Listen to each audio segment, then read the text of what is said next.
प्रिय बच्चे, तुम्हारे लिए खुशहाली से भरा हुआ समय प्रारंभ हो चुका है। शुरुआत हो चुकी है एक ऐसे युग की जहां तुम्हारे लिए हर आवृत्ति में सुंदरता, प्रेम, मित्रता और खुशहाली भरी हुई तुम्हें दिखाई देगी। न केवल यह दिखाई देगी बल्कि इस भूगर्भ में वह तुम्हारे लिए उपस्थित रहेगी। तुम्हें इसका लाभ संपूर्ण रूप से मिलेगा। प्रिय बच्चे, तुम्हारे लिए बेहतरीन के दिन अब शुरू हो रही हैं। जब तक जिसने घोर काली अंधेरी रात में तुमने जीवन बिताया था वह समाप्ति की ओर है। अब शुरुआत है एक नए दौर की, एक ऐसे दौर की जिसमें प्रसन्नता चारों ओर छाई रहेगी। कई बार मनुष्य का अपने जीवन में कोई नियंत्रण नहीं रह जाता। वह थक कर, हार कर उन चीज़ों पर आश्रित हो जाता है जो उसे जीवन में थोड़ी दूर के लिए दूर कर देती है। मेरे प्रिय बच्चे, समय के बीच का यह रिक्त स्थान कई बार मनुष्य को अपनी माया की चपेट में ले लेता है, किंतु तुम इन सभी माया और प्रलोभ से अपने आप को दूर करते आए हो। तुम प्रकाश की ओर गतिमान होते आए हो, प्रकाश की चाहत में बढ़ते आए हो।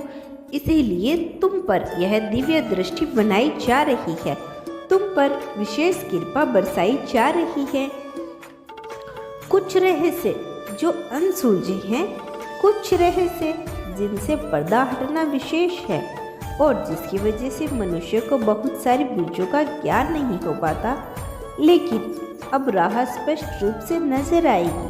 अब सारी समस्याओं का समाधान होने को है, नई शुरुआत का नए प्रारंभ होने को है, खुशहाली आने को है, समृद्धि आने को है। केवल तुम्हें तैयार रहना है, स्वीकृति देनी है। आगे बढ़ने के लिए सर्वप्रथम इस क्षण में संख्या 222 लिखकर इसकी स्वीकृति दे दो।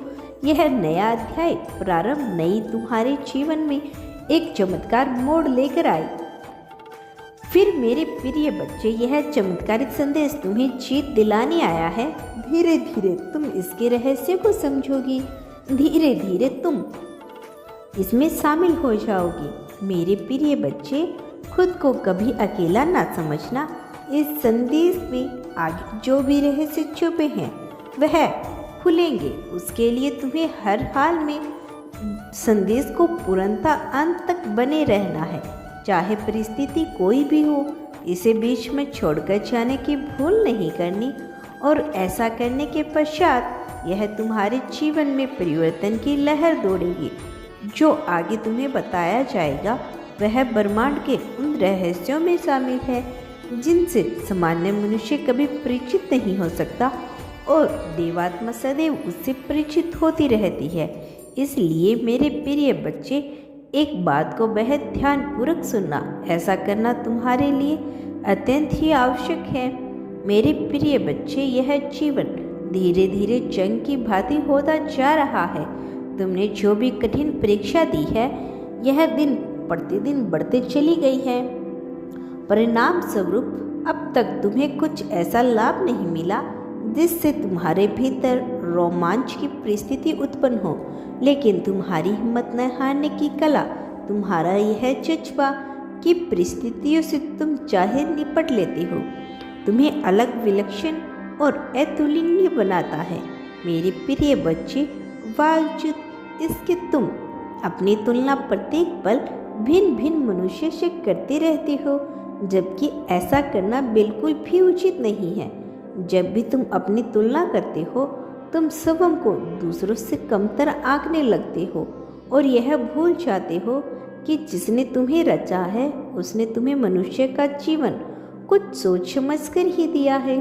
प्रिय बच्चे, तुम ब्रह्मांड के रचनात्मक ब्रह्मांड की सतह पर प्रश्न चिन्ह खड़े करने लगती हो, जबकि वास्तविकता में इसका कारण कुछ और है। तुम बेहद ही साहसी हो जब तुम्हारे ऊपर परिस्थितियां गुजरती है, चाहे वह अच्छी हो या बुरी हो। तुम इसका मजबूती से डटकर सामना करते हो, लेकिन जब तक वह परिस्थिति घटित नहीं होती तब तुम स्वयं को कमतर की आंख देते हो। ऐसा करने की वजह से तुम स्वयं के सक्षम ऐसी परिस्थिति उत्पन्न कर लेते हो जिससे तुम्हें बार बार सिद्ध किया जा सके कि तुम कमजोर नहीं। मेरे प्रिय बच्चे, यदि तुम बेहद ही गौर से अपने जीवन को देखोगे तो यह पाओगे कि एक बार के बाद एक चुनौतियाँ तुम्हारे जीवन में आती ही गई है और उसके पीछे का कारण बड़ा सामान्य सा है। प्रिय बच्चे, मनुष्य जो देखता है, जो सुनता है, जिस तरह की परिवेश में रहता है, जिस तरह की बातें वह करता है, जैसी बहस में वह पढ़ता है, जिस प्रकार से उसका उच्चारण चलता है, धीरे धीरे से उसी परिस्थिति को वह आकर्षित करता है, क्योंकि यह संसार केवल संतुलन के नियम पर चलती है। इसीलिए संतुलन करने के उससे वह परिस्थितियाँ उत्पन्न हो जाती है जो दुष्कर्म प्रतीत होती है, प्रिय नहीं होती। मेरे प्रिय बच्चे, जिस तरह की बातों को सोचता, जिस तरह से परिवेश में रहने का वह प्रयास करता है, भले ही यह अनुरूप से हो, उसे इसका ज्ञान न हो, भले ही यह घटित हो जाता है अचेतन अवस्था में, फिर भी ऐसा करने से वह उसके अनुरूप परिस्थितियों को आकर्षित करता है। मेरे प्रिय बच्चे, ऐसा सिर्फ संतुलन के नियम की वजह से होता है। जब भी इस संसार में मौजूद कोई भी मनुष्य ऐसी संगत में आता है जो अच्छी नहीं होती, वह बुरी परिस्थितियां धीरे धीरे आकर्षित कर लेगा। जब वह अच्छी संगति में आता है तो अच्छी परिस्थितियों को आकर्षित करेगा। यदि उसे लगता है कि उसके लिए एक निश्चित धनराशि पाना बड़ा ही दुष्कर्म है, लेकिन फिर भी वह उसके सपने सजाता है, तो निश्चित तौर पर वह उस धनराशि को प्राप्त नहीं होगी। जब मनुष्य धन की कामना करता है या किसी अच्छे के साथ की कामना करता है तो यहाँ 3 नियम प्रारंभ से ही लागू होते हैं। सर्वप्रथम बांटने का नियम। यदि मनुष्य प्रेम बांटता ही नहीं तो प्रेम पाने की सारी आकांक्षाएं बेकार है। यदि नियम धन पे भी लागू होता है। दूसरा नियम आकर्षण का। मनुष्य प्रेम पाने की कामना तो कर रहा है, लेकिन उसके लिए कोई प्रयास नहीं कर रहा।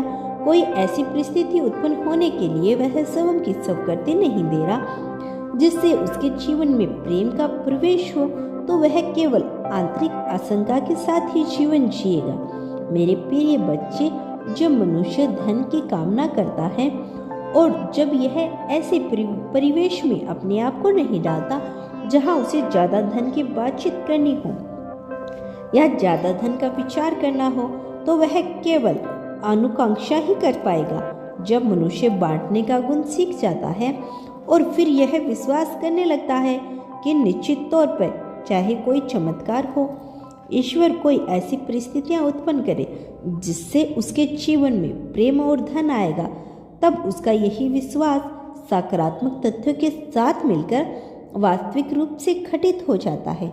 मेरे प्रिय बच्चे, तुम्हें यकीन करना होगा, पूर्ण विश्वास लाना होगा कि तुम जो मांग रहे हो वह तुम्हें मिल चुका है।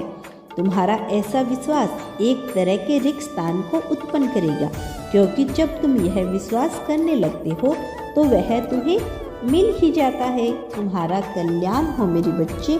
मेरा आशीर्वाद सदैव तुम्हारे साथ है। धन्यवाद।